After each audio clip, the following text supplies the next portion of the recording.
Greetings, welcome to the Dividing Line. Good to be back here in Phoenix, Arizona, if only briefly, and it is brief. I have lined out an insane schedule for myself, and excited to mention that I got an email this morning, and it looks like we're gonna pray toward this end, and might as well put a plug in for some support here too. The trip to South Africa that we want to do is going to be a couple weeks later in the year than normal, mainly because in September I'm going to be teaching first in Zurich and then Kiev. So that pretty much takes care of September. So probably about a week later, so starting in October. And of course, we still need to raise funds for that. And really excited, hopefully going to be doing a series of lectures on Bart Ehrman's book, How Jesus Became God. Responding to that, I think that's going to be very important. But now, as of this morning, we are working on arranging a debate on homosexuality with one of the leading advocates of the gay Christian movement in South Africa.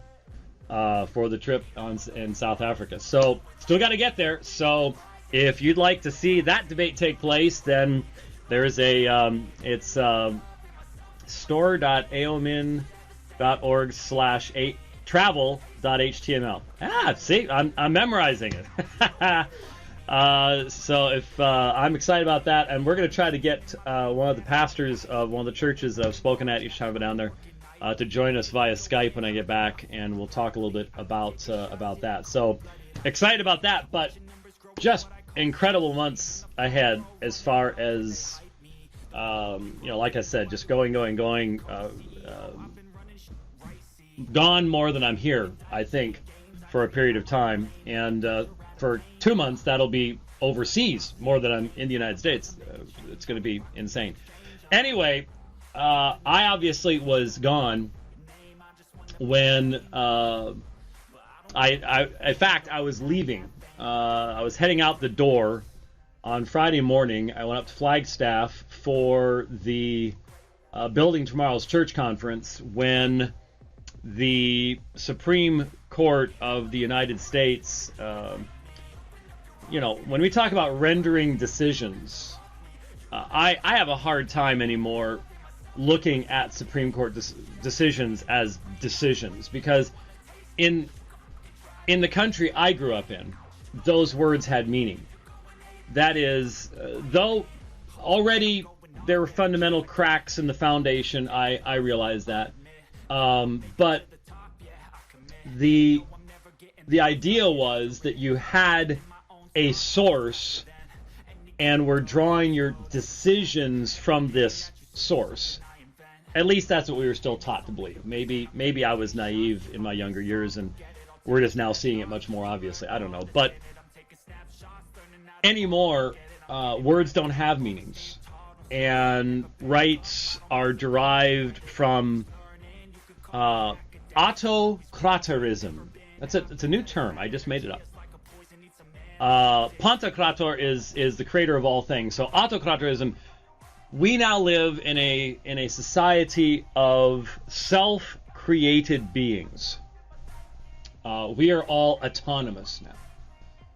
And autonomy is now the central dogmatic assertion of the religion of secularism. And that's what allows Bruce Jenner to decide that he's a woman. That's what allows 8-year-olds to decide that they're not the gender that they are, and hence we can fill them with drugs and things like that because they are their own creator. Talk a little bit more about that later on. But anyway, so I haven't had a chance really to comment. I did a brief video while I was up in Flagstaff. And by the way, did have a wonderful time at the conference. Was run really well, and it was encouraging to meet young Reformed Baptists from around the United States, and one from Canada, and I think one from Mexico. So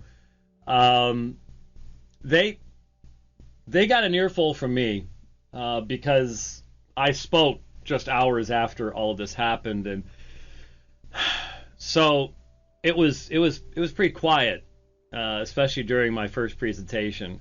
I think they've been posted. I think I saw on Twitter. I think they've been posted. I think I saw on Twitter that they had been put up.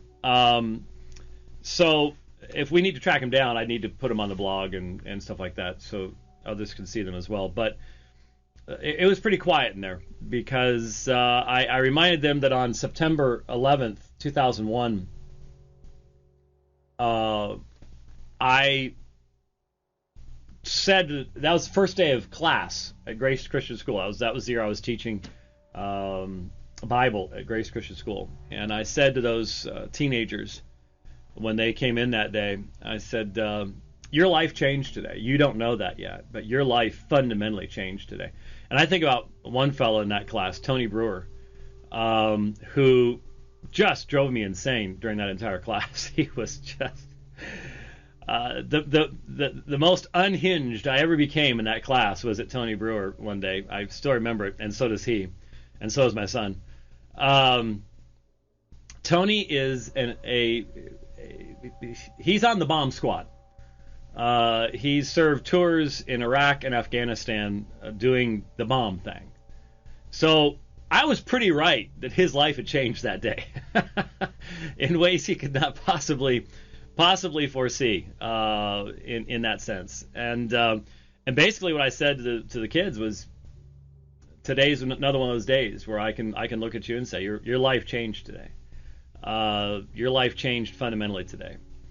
And it's going to be their generation that is going to bear the brunt. I mean, I've lived, even if I lived to 100, I've still lived half my life already. And, they've still got everything in front of them. And their choices were deeply impacted by what took place in the Supreme Court